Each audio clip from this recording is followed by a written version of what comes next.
நொடிகள் எல்லாம் நோய்பட்டு என்னை சுமந்து போக மறுக்கிறதே.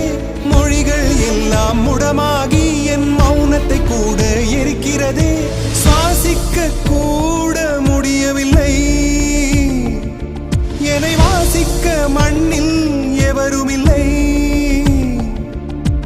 என்னை எனக்கே பிடிக்கவில்லை, காரணம் கேட்டால் தெரியவில்லை. நினைவுகள் நெஞ்சினில் புதைந்ததினா நெருப்பால் எந்த நெஞ்சை சுடுகின்றேன். உன் உருவம் கண்களில்